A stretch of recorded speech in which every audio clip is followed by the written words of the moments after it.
¿A poco no el té con manzanilla se lleva con todo? Te invito a uno en este espacio seguro donde platicaremos del infierno que se vive alrededor de los trastornos de la conducta alimenticia y lo más importante, hablaremos de cómo caminar hacia la recuperación total desde un lugar de compasión, aceptación y amor propio. Soy Carla Manzanilla, coach para la libertad de los TCA y alimentación desordenada, así como sobreviviente recuperada de anorexia, bulimia, ejercicio compulsivo, ortorexia por más de 25 años.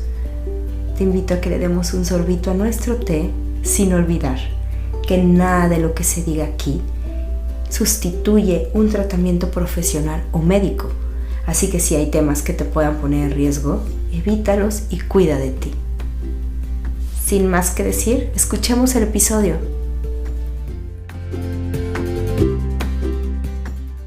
Hola, buenos días. ¿Están listos para tomar un té con manzanilla?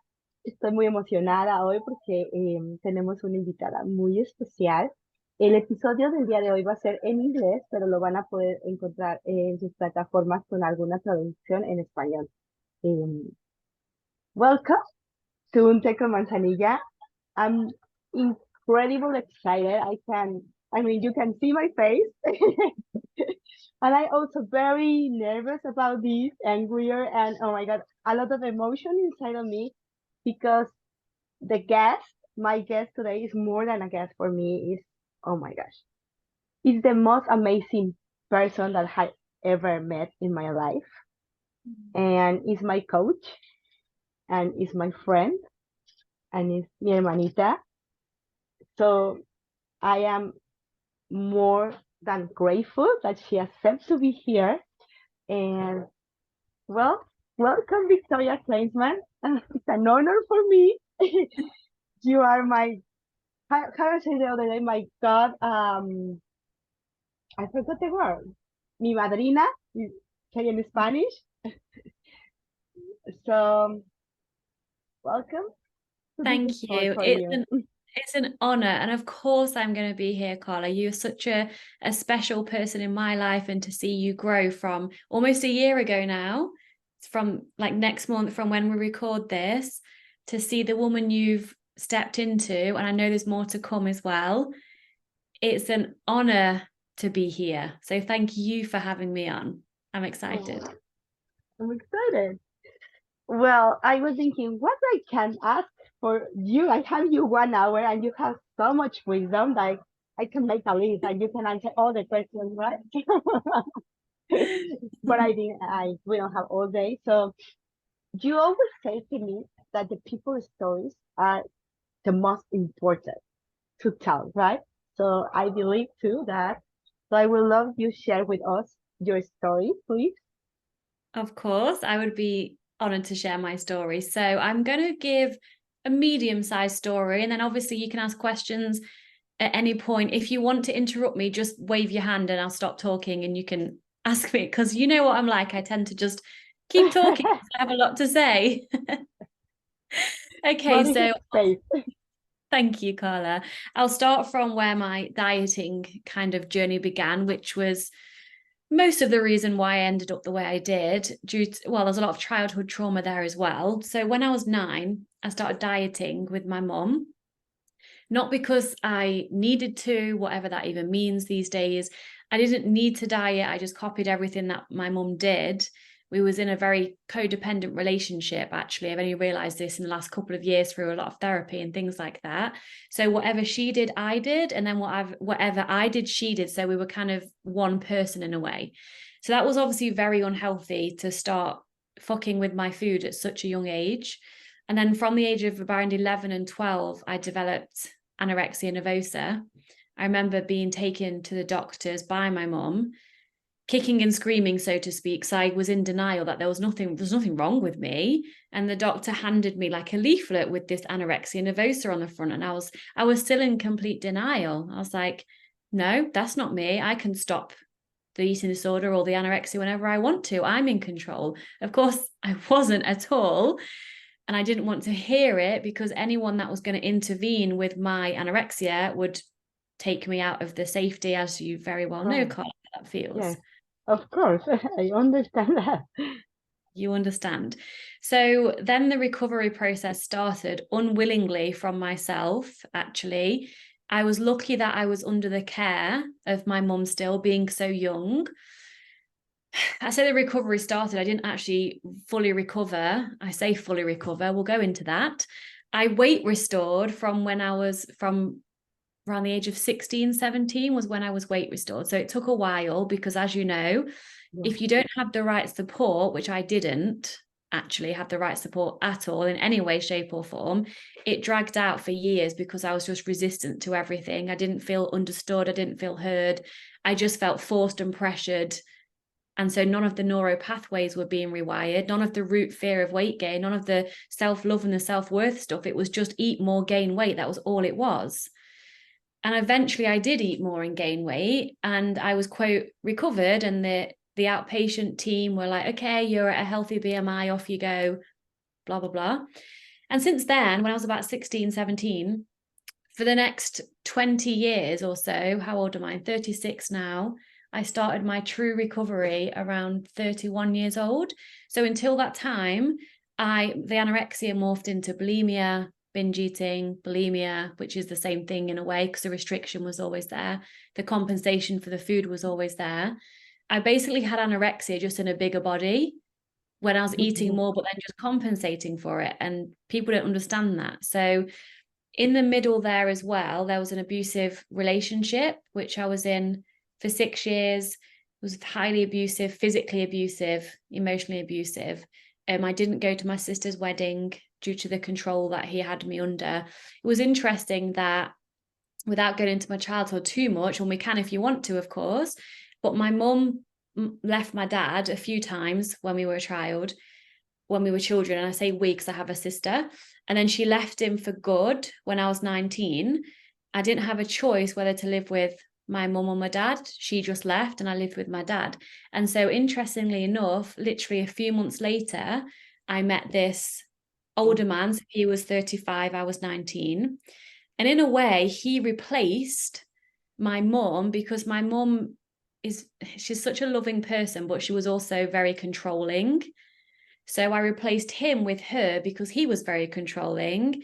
I also was searching for, without realizing it, I was searching for a male figure in my life that had a very strong masculine presence, because my dad didn't ever have, and still hasn't ever had, a strong male presence in my life. He was emotionally unavailable. He was just distant always. So through therapy, I've realized that in this abuse, I was searching for someone to replace my mom, who had just left, and who was actually going to give me a strong masculine figure that I never had either. But all of this was in the toxic, unhealed place. And that's when I found him and kind of fell into that. And that's when the bulimia and binge eating really took hold again. And then I left that relationship 6 years later, which is a story in and of itself completely. And I found the gym and became obsessed, because we do, unless we heal at the root. What I was doing is just pruning the tree, not actually getting to the root. I just became obsessed with the gym and exercise, counting calories, macros, all the stuff that I'd done before, but to the extreme, even more so than the anorexia, actually. So the anorexia, I just wanted to be thin, but it was deeper than that. It was a lot of trauma involved that I'm only still learning how and why that happened. But with the eating disorder in the fitness space, it was all about aesthetics and macros and muscles and leanness. So it was way worse, in my opinion, in a way, mentally anyway, for me, than the anorexia in the fitness industry. And it wasn't until I was 30 and I went on holiday to Egypt randomly, met my now husband, and I moved to the Netherlands, which is where I live now. And I'm British. My accent kind of gives that away. I moved to the Netherlands after knowing him for like 3 months and still in the eating disorder. And then I was like, oh shit, I can't hide this anymore. He actually cares about me. He doesn't care about my aesthetics. He doesn't care about how thin I am. He cares about my health and my self-love and my nourishment, which no one ever did before. Or if they did, they didn't show me. It was always what I looked like. And that's when my true recovery started. So I've rewired my fear of weight gain. I love myself deeply and unconditionally. I know how worthy I am. And I share this magic that is within every one of us. I share this with women to remind them who they are, to return home back to self-love and intuitive eating and intuitive living. And so that's my story in a medium kind of way of explaining it.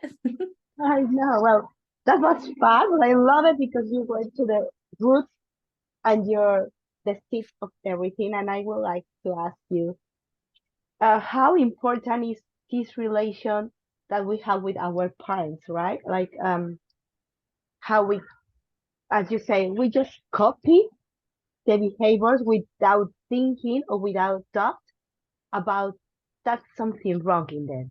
We just copy. I was talking a lot with moms, and I giving now some conference about the prevention of the eating disorder. How important is realize that as a parent, right? Like whatever you do, someone else is looking at you. Yeah, it's the most important thing. So aside from trauma, and trauma, can mean different things to different people. Some people can be traumatized by one experience as a child, some people won't.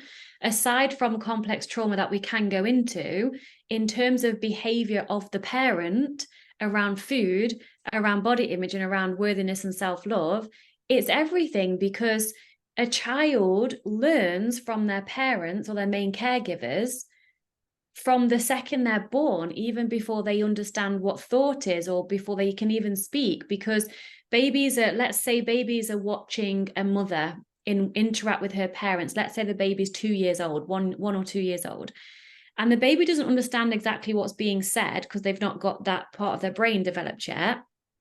Everything from the age of 0 to 9 that a child experiences in their life is downloaded, if you like, into their unconscious mind. That's the program, that's the software that they run off for the rest of their lives unless you change it and reprogram it, which is what we've done. So let's say a parent is with their friends and the parent's looking at their tummy with their baby weight, in quotes, like, and the parent's saying to their friends, I need to lose this baby weight. And their friends are like, giving words of concern and helping this parent try to find a diet, whatever it may be. The words doesn't matter. The body language and the feeling of how the mum feels when she's relating to her body, that baby will just understand without knowing it's understanding. It starts that young, and we don't realize this. Yeah, and another people told me like also, well, I'm not an eating disorder. I am just taking care of myself. And I said, well, let's start with what is taking care of myself, because we all finish with really taking care of ourselves. Now I'm taking care of myself. You are taking care of yourself. But we also think that we was taking care of ourselves before. Can you tell me what's the really difference of taking care of yourself? Yes, absolutely. So there's a few points I want to speak to here. The first one being, when we're dieting, when we're restricting, we do that because it's normalized in society. Unfortunately, it's normal to be careful about what you eat. It's normal to say no to dessert. It's normal to want to be thinner. That's not normal at all. That is so far from God's truth that in a body, in this human form, that is not normal. Normal is radical self-love, self-worth, and self-care. Now, we think it's normal because we're conditioned for it to be normal. And when we seek safety, comfort, lovability in being thin, for example, because in society that mirrors back to us that we're more sexy, we're more adored, we're more accepted when we look a certain way. We're seeking that because that's what we do as humans. We seek acceptance, love, and connection. So we think that we're getting true love, true connection, and true acceptance through thinness. Well, that's only surface level stuff. So there's a reason why we think we're, quote, taking care of ourselves when we're restricting or trying to look a certain way, or even when we're trying to be healthy, because if you ask most people who say, I'm doing this for my health, that's a bullshit reason. They're doing it to lose weight. Because they think they're going to fit in and be loved, accepted, and connected with others by doing that. So that's what they think they're doing. But the truth is, this is one of Brené Brown quotes, and I quote her quite a lot. When you spend your whole life trying to fit in, you'll never truly belong. The best way to love yourself is to be yourself, and strong, authentic women do not suppress their natural body size. So true self-care is honoring self. What do you need in every moment? That could be food, it could be sleep, it could be a hug, it could be to share something with a friend. You don't know because the moment hasn't happened yet. We only have this moment now. So true self-care is not restricting. It's giving from that place of abundance, because the law of nature is abundance. God has given us everything that we need within us and outside of us. We just have to see that. So self-care to me is nourishing my body, nourishing and honoring my taste buds. So if I want to eat for pleasure and I'm not hungry, that's okay too, because I have taste buds for a reason. They're not there just for a coincidence. Like, they're not coincidentally just there. Pleasure is our birthright. And those that have a disordered relationship with food have a fucked up relationship with pleasure. I tell you that. So that's something to think about. So self-care is a holistic way of taking care of yourself that does not involve restricting, self-hate, being unkind to yourself. It sounds obvious, but when people think they're taking care of themselves, have a look at what their thoughts are, how they feel, what actions they're taking on a daily basis that are actually born from fear and not love of self.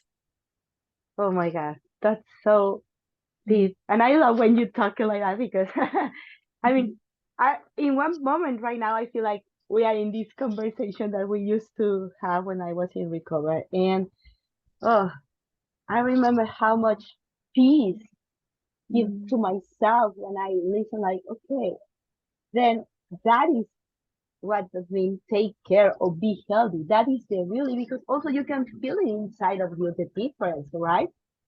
Even if you just start listen, this is the difference. Okay, I got it. I know what is different, but how I doing it in an action, how that looks in an action and putting in an action, I think is different.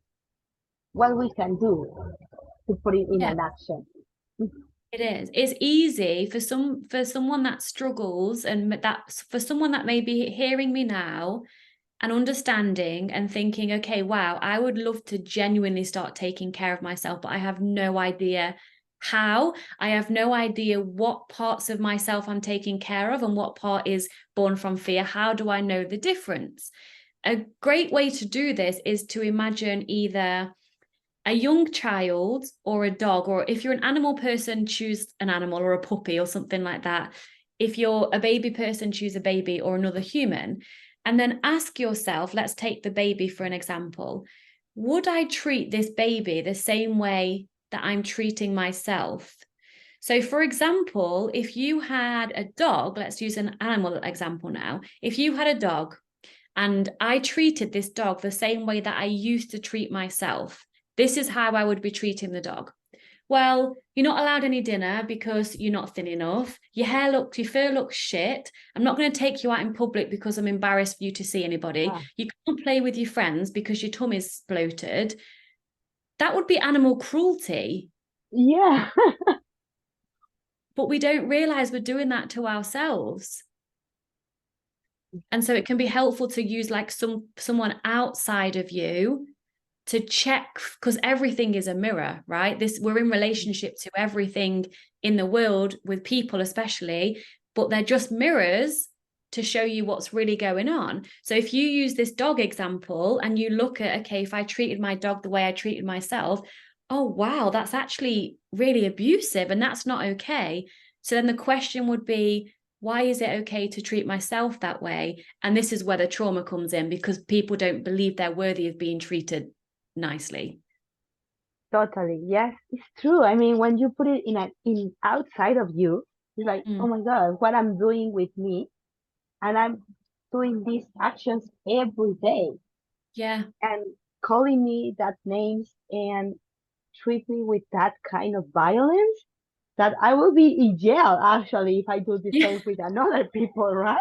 Exactly. Can you imagine if you treated one of your daughters the same way that you used to treat yourself, like Oh my making them God. get up at 3 a.m. and go to the gym and do like 5 hours exercise with no food? Yeah, and I was not. Yeah. Yeah.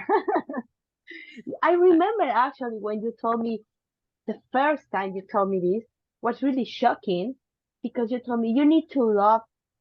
I mean, let me reframe.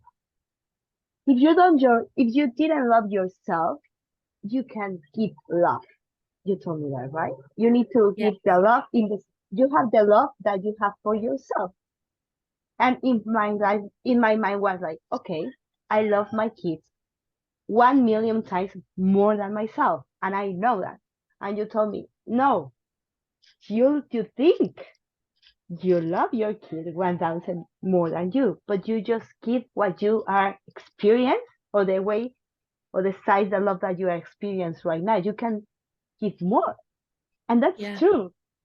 And it's about like, okay, but how? How that work?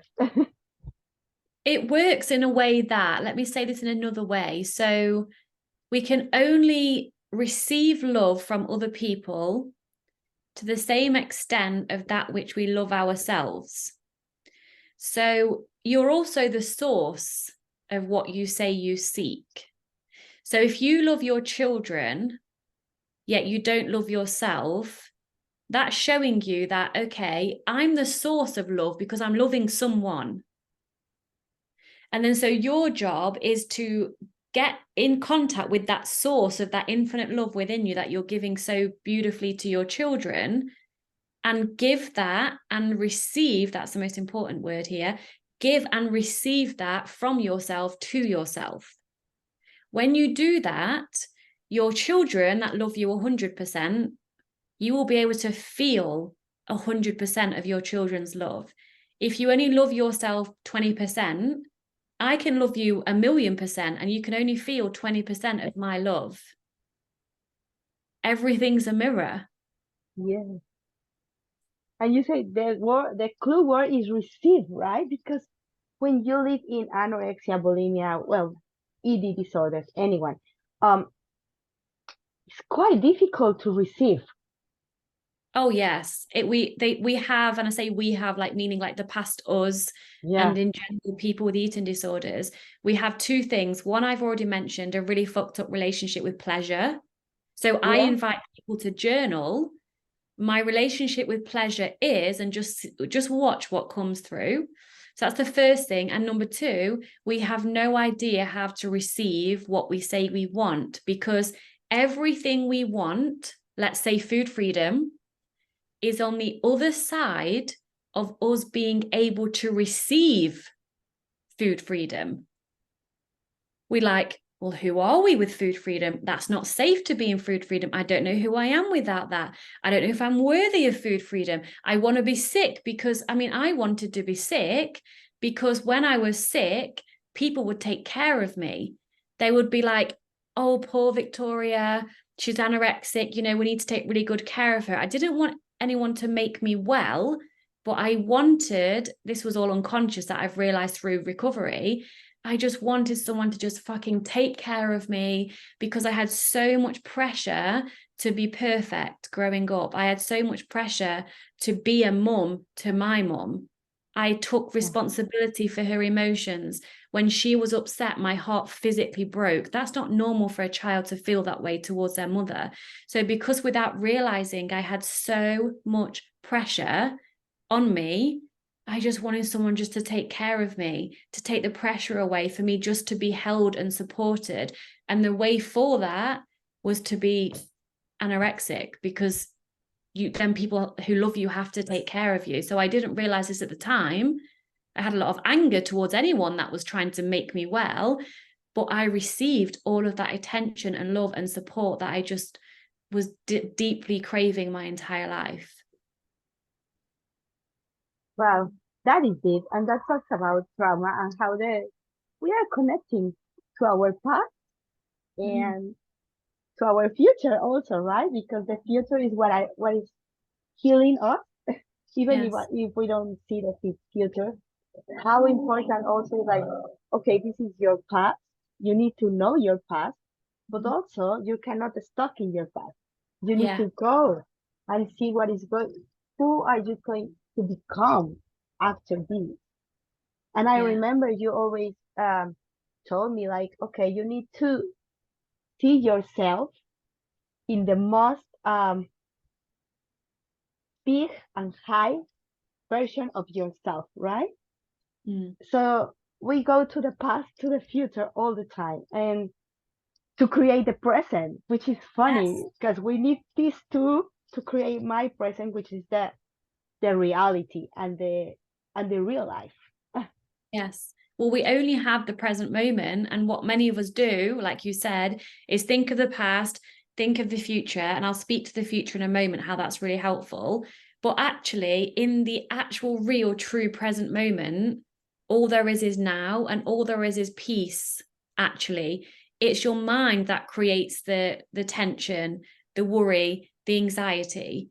When we think of the future, in terms of how you are speaking to the future you, the highest, biggest, grandest version of yourself, that can be so helpful to create in the present moment, in the now.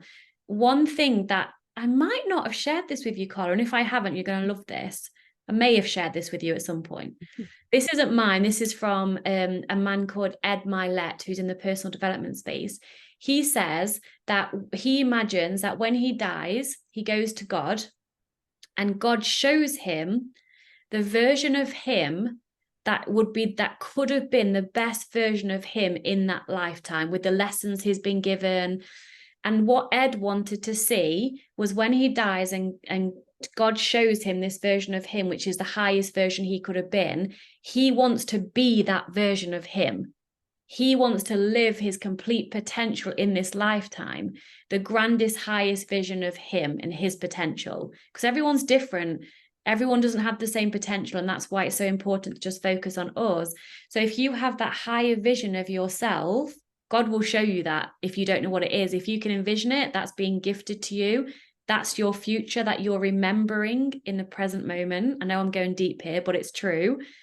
You can have that. If you can think it and envision it, and you can see, even if it's your imagination, you can see the future you want, food freedom, self-love, a successful business, whatever that is, that's already done in the future. All you have to do is ask her, that version of you, what shall I do now? In each moment. So if you're scared of eating the ice cream, one of your big massive moments, I still have that photo saved, it's so special to me. You can check in with that future version of you. What would she do? She would eat the goddamn ice cream and be so grateful for it, for the gift of taste and all of the things. And you would take that action. And the more you keep taking action in the present moment from your future self's advice, you get to become the woman you've always wanted to be. And it never ends. There's always a next, in the most beautiful way possible.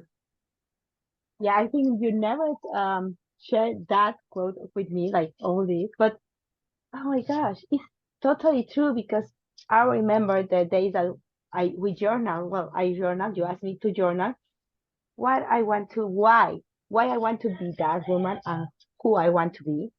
And then I remember journal, and then stay in my mind that idea that I can be that woman. I could, if I do this now, I could be that. And even like sounds really strange for me, or really weird, or really almost impossible to be, just keep it in your mind and work for that works. Yeah. And it's like magic. It's like, okay, just stay in your mind, keep and focus in what you are going to become, and it's happened. Yes. Would you say, looking back, so where you are now, almost a year on, compared to that first call we ever had. And I still remember exactly, I mean, you were so anxious, you couldn't sit still. You looked really stressed and sick, in my opinion. That's what you looked like. Doesn't matter about looks, but you looked unwell. Looking back a year ago, are you now the woman that you wrote down on that vision of who you wanted to become at the start of recovery? I'm in some point, yes. I think we have 1 year and then 5 years. I think we did it like that. Yes. So I think I have 1 year because I want to eat in freedom and not be scared about food. And it's really happening now, like at least these 2 days during the weekend. I didn't plan my food. I just came, said, okay, what is here? Okay, let's go do whatever I can with this. And I sit with a pizza, with veggies, and I really even think about what I'm going to eat, just eat, right?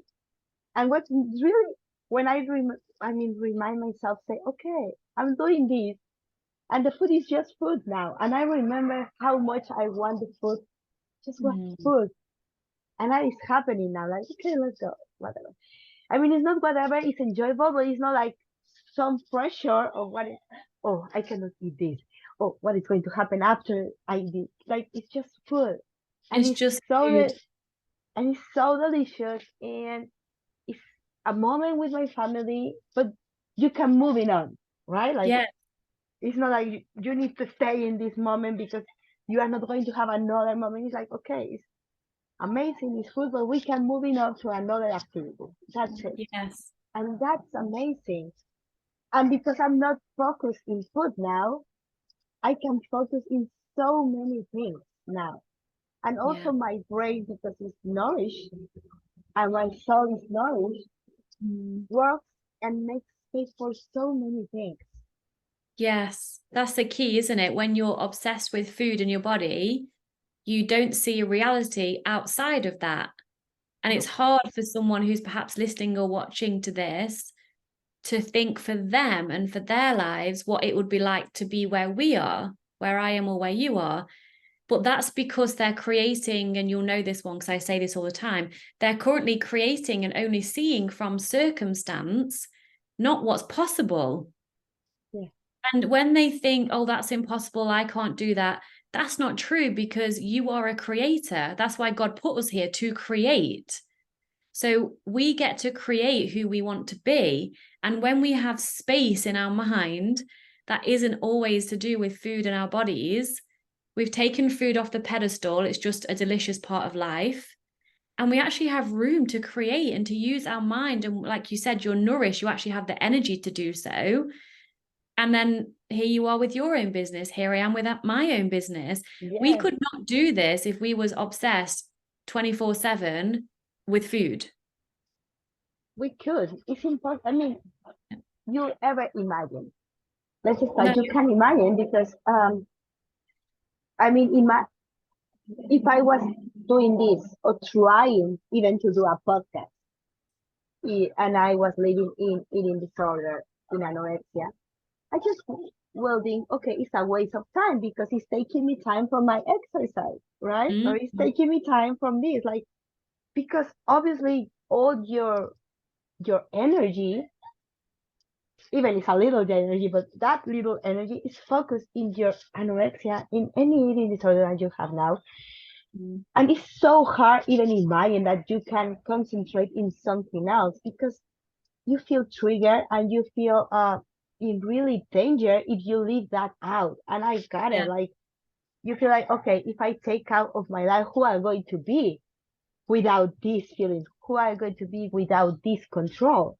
I'm going to lose my life. But actually, you are losing your life in the eating disorder. Exactly. And the funny thing is, people think that healing from an eating disorder, especially at the beginning of recovery, they use the words I'm out of control a lot. Well, actually, or I've let myself go. Well, actually, you're not losing control in recovery. You're taking back the control that because you are currently a prisoner and a slave to the eating disorder. Who is really in control? Can you just go for a random pizza or a random ice cream? without having an anxiety attack, that's not freedom. So control's a funny word, isn't it? Because one of your values, it probably isn't now, but one of your values when you came to me was control. So we use that value in alignment with recovery of actually, what is control now? Is control having the ice cream and going against the ED because you're taking control of your recovery? Or is control not having the ice cream? So obviously you can choose which one. Yes, yes, yes, yes. And a lot of people, I think, happens to you, come to you and say, well, I'm not ready to recover. I don't feel motivated, or I don't feel this. I mean, I don't think you need totally motivation to recover. I think, what is your opinion about that? Like, because the people is looking like, okay, when I'm motivated, I'm going to recover, but maybe it never comes. That's the thing. There's never going to be a quote perfect time to recover. It's like, I'm not a mum, but they say there's never a perfect time to have a baby either. Yes. And should I say, when someone is ready to recover unconsciously, even though of course they are completely paralyzed by fear, if you weren't paralyzed by fear and you want to recover, then that's not normal. Of course you're going to be paralyzed by fear. That's not the point. But there's a part of you that is so done, you have to be done with the eating disorder. You don't have to know the way forward. That's why you get support by Carla or by myself. You don't have to know how. You don't have to wait for there to be no fear, because you'll be waiting forever. The other side of fear, there's freedom. You have to go through the fear. But if you are ready to face the unknown, that we can provide some certainty on. So it's unknown for the person in recovery, but you and I are on the other side. It's almost like I see an island and then a sea in the middle, then another island. And me and you are on the recovery island. And the people who are starting recovery are on the eating disorder island. And they're at the end of the beach and they're like paddling in the sea and they can see us in the distance. And they're like, I want what you have. Now, we can't magically get them from one island to the other. They have to swim, but we can swim out there and hold their hand and swim with them, but they physically have to swim to get to that place. If you're ready to swim, using this metaphor, compared to wanting to stay in the safety and the hellhole of the ED, that's when you can get to work. Some people, unfortunately, will choose over and over again the familiar hell over the unfamiliar heaven. So what do you want more? It's literally that case of, what do you want more? And if there's a part of you that knows you deserve so much more, even if you don't feel worthy of it, that's okay. That's what part of recovery is. That's when you're ready to recover. Hope that explained it, because you're not going to feel ready and have no fear. That's never going to happen. No, that's not going to happen. But I think, like, I like that word, like, when you are like done with this, like so done, but you don't know how, but you Yeah. are done. I mean, that's what maybe the people kind or need to look for, more than the motivation, more than Yes. don't be scared, more than this magic. Because I think we share one time, like, you just say like, okay, I want to wake up one day. I say, I want to be ready. I'm ready to heal, right? Yes, I'm done with the diet. I'm just going to eat. I mean, that's not going to happen. I wish happen, but no, you need to swim this to the other island. So to be honest, I think we need to be we don't need to be ready. We don't need to be motivation. You just need to feel that you are done, and you want Yes. to live in some different place, but you don't know how. Exactly that, because the eating disorder has a very, you'll know this from the past before you reached out to me, has a very sneaky way of saying, yeah, I'll start recovery tomorrow. Tomorrow, I'm going to start recovery. Next time, I'm going to eat more. Next time, I won't go on the run. And you find yourself over and over again, the tomorrow that has come around, you find yourself again saying, definitely tomorrow, I'll start. And then before you know it, 5 years has gone and you're Yeah. even more entrenched in the eating disorder, and your brain is even more wired to only know the reality and the safety of the eating disorder. But that's why coaching is so powerful, because we're the living, breathing embodiment vision of what is possible for them, and we've done it. We're not just reading a textbook with a therapist certification, and that's not a dig at therapists, by the way. A lot of therapists have been through it, and a lot of therapists who haven't, they still have their best interest to help people, and a lot of them do. But us having lived it, us having swam that distance, we get it, and we can support that person who wants to but is paralyzed by fear. We can be with them, right at the side of them, holding their hand, but they have to take that swim, that step, but we can be there to support them. Yeah, that's totally true. Because I also say, like, we've been there and we feel how is the feel to someone take your hand. Yeah. And that's different because for you and for me, we went to therapy before. We tried to heal in so many ways before reach a coach. And when you find the way that the coach embrace you Mhm. and pushing you to, and push you sometimes into the extreme, but in a lovely way and care way that you even can give it to yourself. Yeah. It's amazing. I mean, it's undescribable because it's really difficult to describe that sensation, that feeling covered for a coach 24 hours. I mean, you go to bed with this safety that you was really scared to lose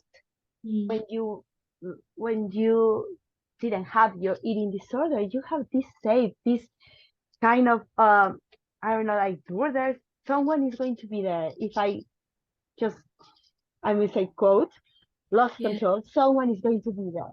I'm not Yeah. going to be alone. And that's, at least for me, and I think for you, was the the heaven difference for me. It's everything, because therapy, and when I was in outpatient treatment for recovery, it was very clinical. It was very kind of, there was like a imaginary invisible wall.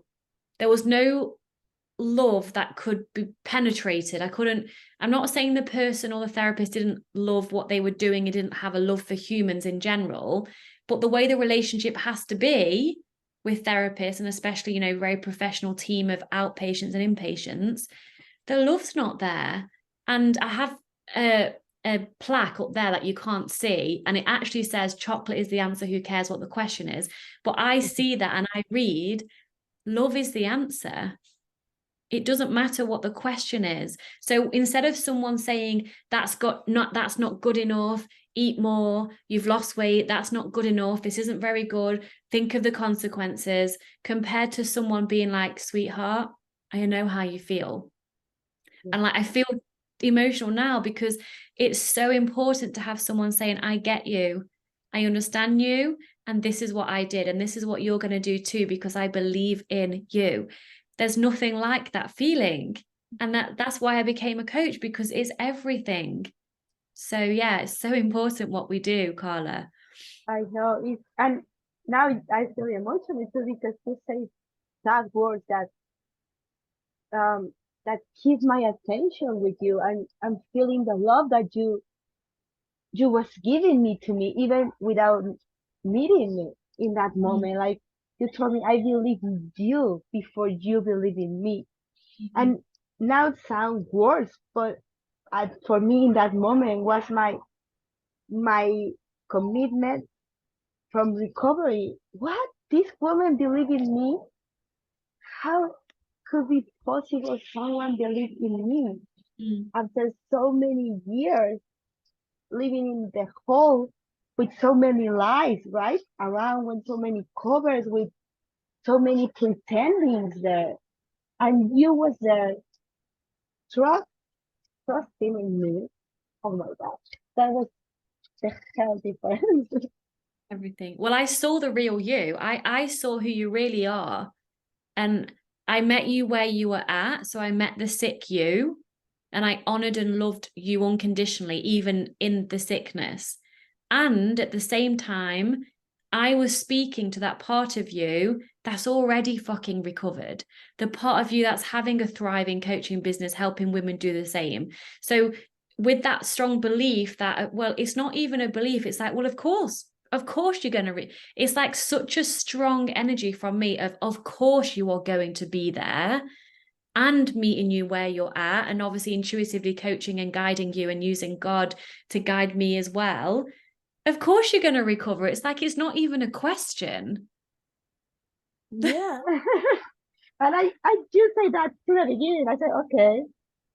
Because I was like, okay, Victoria, I don't know if I can, but I'm going to do it, right? I'm going to do it because you are trusting in me. And no one else outside is trusting in me. So let's do this.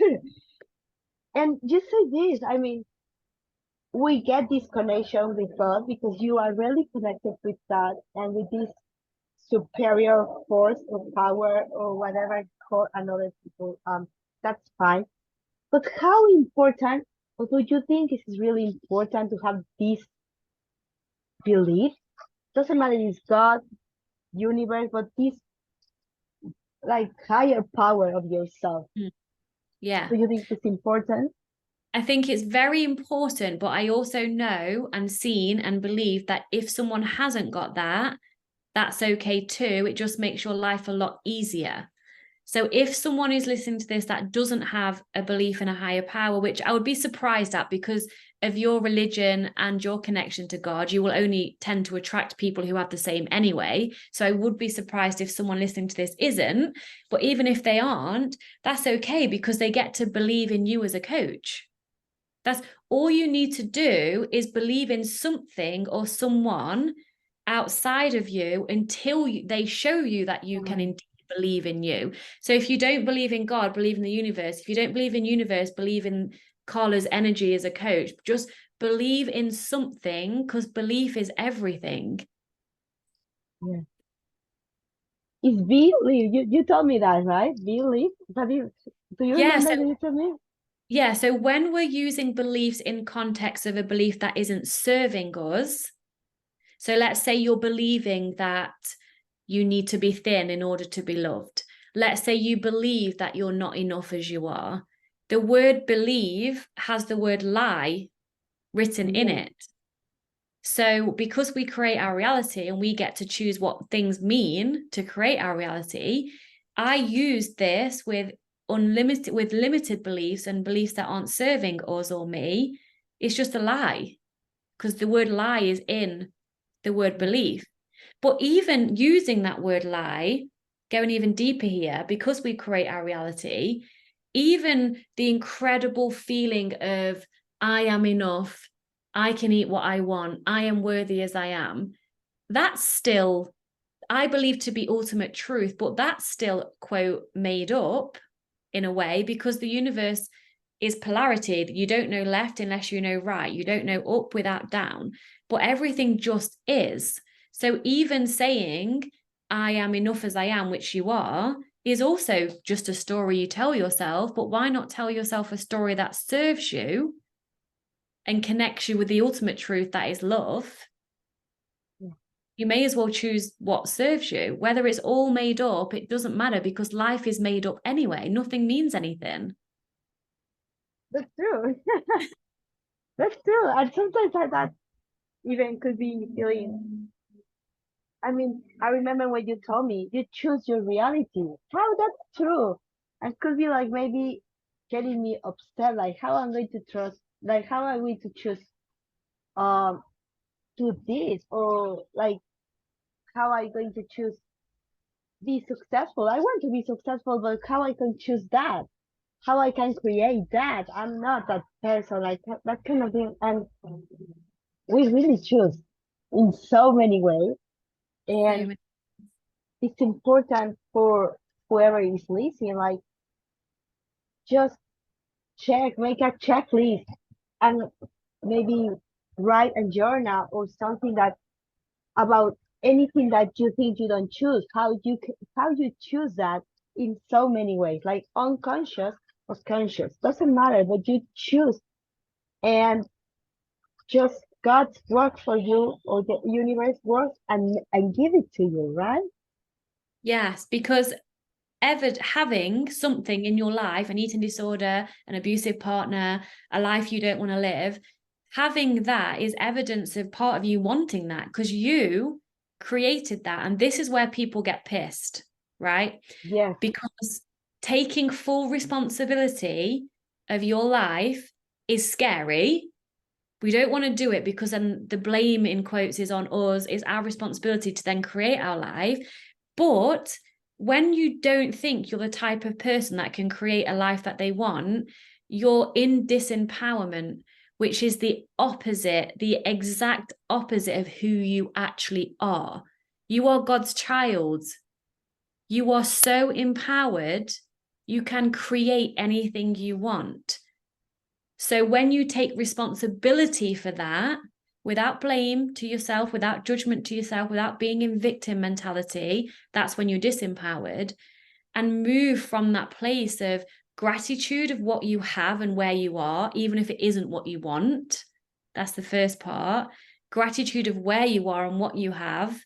And I choose recovery. I choose a successful business. I choose, and then start taking steps towards that. And you will get gifted along the way. You're not in this alone. It's not just human Carla and human Victoria.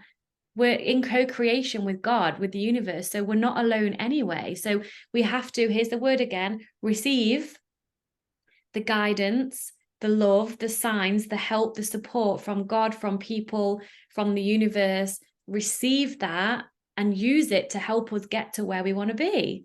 We're creators. That's what we're here for.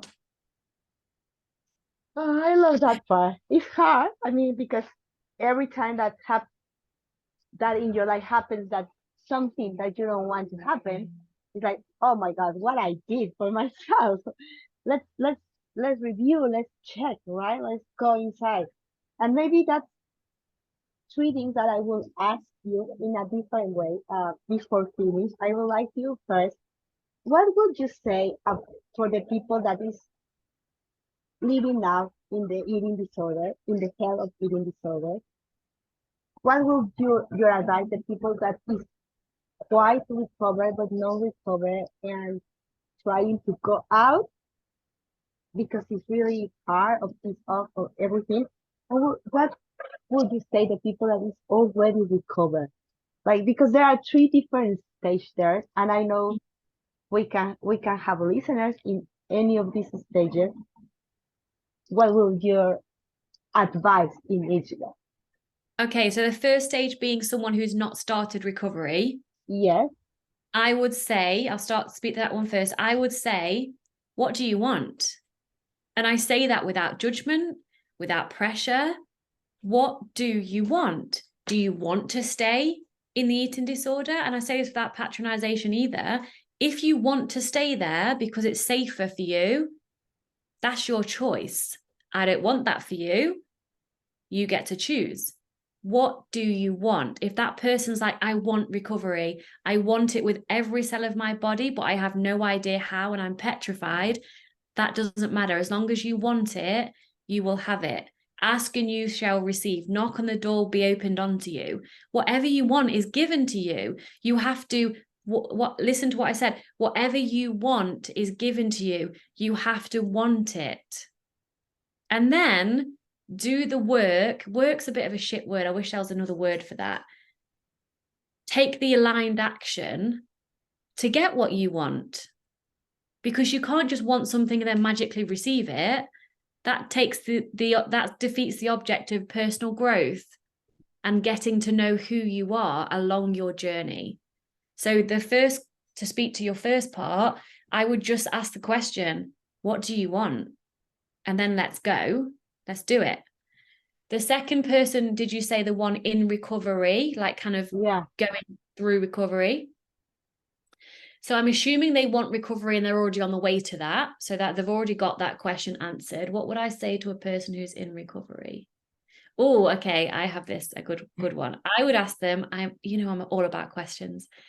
I would say, how much joy can you handle? Wow. because they've started recovery, that let's say they're halfway through, not as an end point, but let's say they're like halfway through. A lot of people end at this point. A lot of people stay in KC recovery, or quasi, however you say it, quasi recovery, where they're no longer in the depth of the eating disorder. They can live life in a way, but they've still got rules. They've still got body image stuff. Most people are happy living there. Fuck that. If you're going to do it, you may as well do it properly and be in total freedom. So to that kind of person, like who's recovering, how much joy can you handle? Because again, everything you want is on the other side of you being able to receive that. So this is where I'd start to bring in deep personal development work, opening yourself up to receive more joy, more love, more abundance. That is directly linked to worthiness. Spirituality is intertwined in all of this. So that's the question I'd ask that person. The question I would ask the person who's recovered, like me, for example. Yeah, maybe just finish recover, or Okay. just start living in recover. Okay. Or So for you. Okay, so someone like you and I who is recovered, but we're still on a journey, never ends. What would I ask myself? Well, I do ask again, actually, funnily enough, it's the two questions combined. What do I want, and how much joy can I handle? Wow. Because there's always that next level. And I actually have a question that I wrote to myself the other day. If I were a millionaire, what would my life be like? Now, I'm not saying I want to be a millionaire. For some reason, that's just not a calling of mine. But for some reason, I wrote the question down. And to answer that question, if I were a millionaire, what would my life be like? It would be no different, apart from I'd live in a different house. That is literally the only difference. And the way I can answer that is because I've created this life for myself, and I'm deeply grateful for what I have. So what do I want? Oh, okay, I know I'm talking. I have an extra question for the me and you versions at the end. What do I want next? How much joy can I handle? Who do I need to be in order to receive what I say I want? Wow. If I want to be a millionaire, if I wanted to be, who do I need to be to become a millionaire? I work from the model be, have, be, do, have. I don't work from the model, which most people work from, have, do, be. And what I mean by that is, and I'll, for time, I'll just be quick. Most people say, I want to be recovered to be happy. So they think that in order to be recovered and to be happy, they need to already, hold on, let me get this right. So be, do, have. In order to have recovery, they need to have courage in order to be free.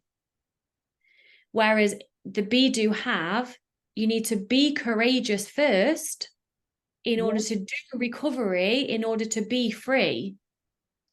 And where does that courage come from? Within. Yeah. Always. God. It's given to you. Everything you need is within you. It's already done. Just got to access it. Wow. Oh my God, I love it. I love it. And I know all the listeners love it. And well, all the listeners also can notice how much wisdom is in Victoria, how much love, like true love, and how much honestly is inside. I mean, and you only have her an hour, that's it. Can you imagine how could be work with her? I mean, in their program, it's like living heaven. Really, she's an angel, and oh my God, that's why I'm in love with her, because she always is so pure, and whatever she said is more about like is right or not. Is because she feels, and she's really intuitive, and she look the people, and I don't know, in some way, I can't imagine yet what, but she knows what she needs to answer and what she needs to question to the other people.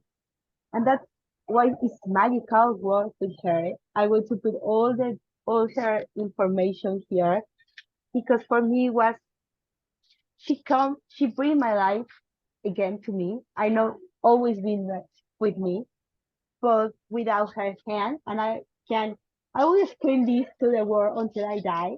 I don't care. I know I'm a coach now, but without her, I can be a coach. I can be whatever I am right now because maybe I will be dead in this moment 1 year ago. I don't know. And that's why also like recovery is about life. It's not about having a better life. It's about having a life. Yes. Wow. Thank you, Carla. I receive all of that in my heart. I deeply receive that. And if you weren't physically dead, you would be dead inside if you hadn't chosen recovery. And, you know, thank you for everything you've said. And if you want to work with Carla and me, I'm still Carla's coach, like personal life coach, business coach, whatever you want to call it. I'm Carla's friend. I'm her sister, but I'm also her coach. So Carla's under the guidance of me. If you want to be under the guidance of Carla, I don't speak Spanish, which is Carla does. But yeah, what we're both doing in the world is much needed, isn't it? So thank you for having me on. And did you see my plant move in the background? I know. Nothing to do with me. This is my favorite plant, and you know the others are jealous, but it's fine. And I see.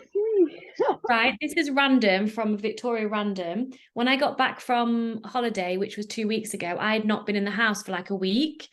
And he was all his leaves were curled up, and I thought the whole plant looked like he was going to die.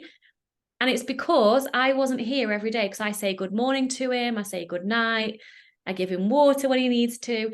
I give that plant so much love, and it's growing so fast. It's like taking over my entire office.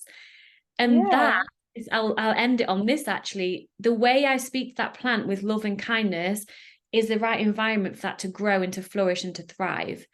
How we speak to ourselves has the same effect. We need to have an environment where we can flourish and thrive and step into the version of us that we already are. And that environment is love.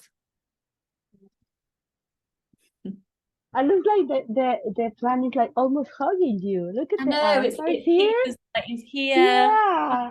It's so cute. It's really big. It's so cute. Oh my gosh. Thank you for this, Victoria. I love you. And I don't know if you know, but I think you are going to be my coach the whole life. I'm already signed up for that. I would be honored. I love you too very much. I love you too. Can you say something to our listeners in Spanish? I know you can. Okay, bear with me. What do I want to say in Spanish, apart from telling you that I have a horse, which I now don't, that I learned at school? Buenos días. Te quiero mucho. ¿Cómo está? Is that how are you? Yes. So, yeah. Buenos días. Te quiero mucho. ¿Cómo está? So in English, obviously you know what it means, but the reason I've said that is, number one, that's what I know how to say. Number two, I genuinely love you. Every single one listening and watching to this, even though if I've not met you, I love you. And the third one I asked, how are you? How are you really? How are you? Are you happy? Are you flourishing in love and thriving in your life?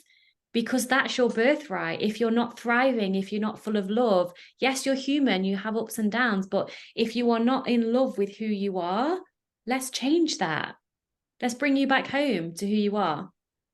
There you go. Thank you. And Mexico, I know Victoria is going to visit Mexico soon. I So am. Be prepared for her. I'm so excited. Yeah, and treat well Victoria, whatever she been. I don't know yet, but please receive Mexicans with hugs and with music and with dance to my sister there, please. I love you.